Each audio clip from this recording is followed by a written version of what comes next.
Vous allez bien, les darlings? Asseyez-vous, sit down, let's talk about it. Il faut qu'on en parle. Il y a une abonnée qui m'a écrit, elle m'a dit, coach, j'aimerais vraiment que tu parles. Je suis sur le point de faire quelque chose, but I don't know. Je veux être sûre que j'ai bien suivi tes réunions, que j'ai bien suivi tes enseignements, et je veux être sûre de la part de toutes les femmes et de tous les hommes qui nous suivent que je ne m'apprête pas à faire une bêtise. Il y a quelques mois, quelques années, j'ai rencontré un homme fabuleux. Sa famille m'a aimé tout de suite. Et lui, on est tombé red in love. Écris-moi ça, red in love. Vraiment, tout se passait bien et tout et tout. On a fait 1 an, 2 ans. On s'est vraiment, mais vraiment bien étudié. En tout cas, moi, je pensais savoir tout de sa vie. Donc, c'était bon.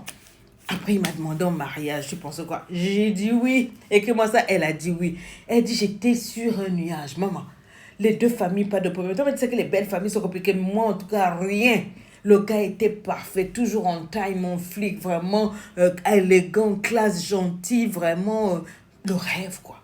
Et puis voilà, quand il m'a demandé un mariage, on a commencé à tout organiser. Papa, les familles, on a les cadeaux, les amis, tout. Ma robe de mariage, oh my God, elle était belle à faire tomber. Est arrivé le jour du mariage. Bon, le maire était là, les gens sont venus de partout pour voir mon mariage. Coach, je n'ai pas compris. 30 minutes, rien. 1 heure, rien. 2 heures, rien. Mon homme ne s'est pas pointé.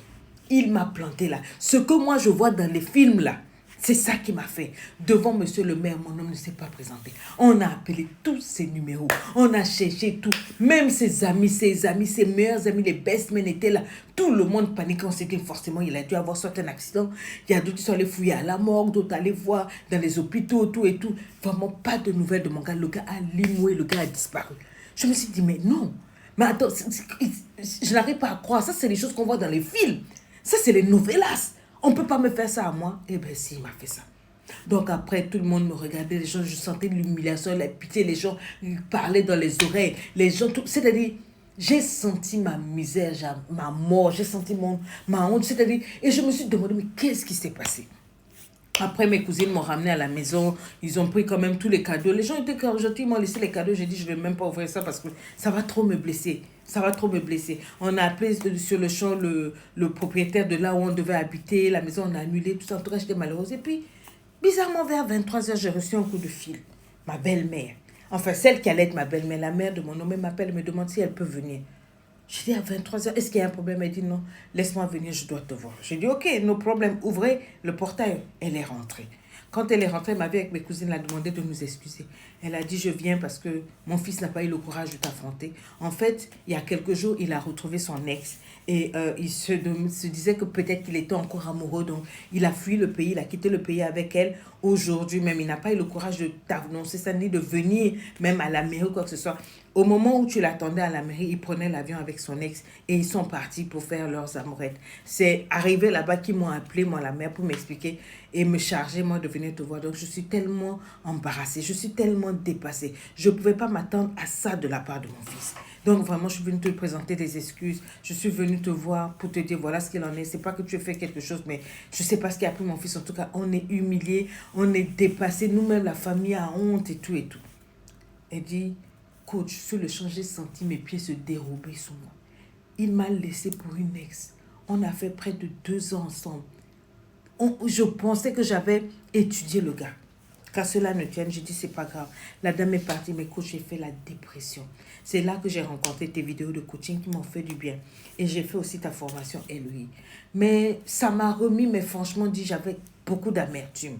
J'ai pu me reconstruire et tout et tout. Et ensuite, je me suis dit que bon, au bout d'un certain temps, maintenant, je vais quitter le pays parce que tout me rappelait mon homme, les lieux où on allait ensemble, les jardins, les cinémas, tout me rappelait lui. Même si j'ai fait la thérapie pour guérir, j'avais besoin d'un nouveau départ, donc j'ai démissionné. Je suis allée m'installer à Londres. Mais bizarrement, j'ai reçu une demande d'amitié sur Instagram, mais d'un profil que je ne connaissais pas. Bon, écoutez, moi j'ai pas eu de problème, la personne s'est mise à... Et puis, la personne m'a envoyé un message. Ah bon, il se présente, c'est lui. Ça, c'est des années après. Au moins, oui, 1 an après. Il me dit que non, il a appris que je me suis déplacée, que je suis maintenant installée à Londres et tout, et qu'il va visiter la ville où moi j'étais, et il demandait si on pouvait se voir. Que vraiment, entre-temps, ce qui s'est passé, c'est que son ex, là, quand elle l'a revu, elle lui a dit qu'en fait, qu'elle avait eu un enfant de lui, tout ça, et que l'enfant avait besoin de la présence du père, et qu'elle sentait que c'était le moment de venir lui dire la vérité. Donc, quand elle a dit ça, il a eu peur, il est parti, il s'est dit que oui, l'enfant avait besoin de lui. Donc, quand ils sont partis, ils ont fait les amourettes et tout. Après, un moment, il a commencé à avoir des doutes, il a fait les tests d'ADN. Finalement, l'enfant n'en est pas de lui. Et là, il a eu mal, il a eu un problème de conscience par rapport à ce qu'il m'a fait. Et là, il me demande maintenant si je peux le recevoir. Il va arriver dans une semaine ici. Depuis, je ne dors plus. J'ai accepté de lui parler au téléphone, mais je reconnais qu'il y a quand même des choses dans mon cœur. Là, il veut revenir pour me rencontrer, pour me demander si on peut se revoir, parler. Il a commencé à demander beaucoup d'excuses. Il a eu mon numéro, on a parlé au téléphone, mais il dit qu'il veut me voir et tout. Je ne sais pas, est-ce que je devrais le rencontrer? Donc, c'est ça mon problème. Est-ce que je devrais le rencontrer, ne serait-ce que pour écouter ce qu'il a à me dire dans les yeux? Pas forcément pour reprendre avec lui, mais qu'est-ce que vous en pensez? C'est ça la question. Qu'est-ce que vous en pensez? Est-ce qu'elle doit accepter de le revoir, ne serait-ce que pour lui donner le bénéfice du doute, écouter ce qu'il a dit, ou est-ce que non, elle devrait continuer sa vie sans se soucier de lui, du plus, du moins, de quoi, c'est-à-dire l'oublier, surtout qu'elle a mis du temps à guérir pour passer à autre chose. Qu'est-ce que vous avez à lui dire? Elle va vous lire juste en dessous. On vous écoute.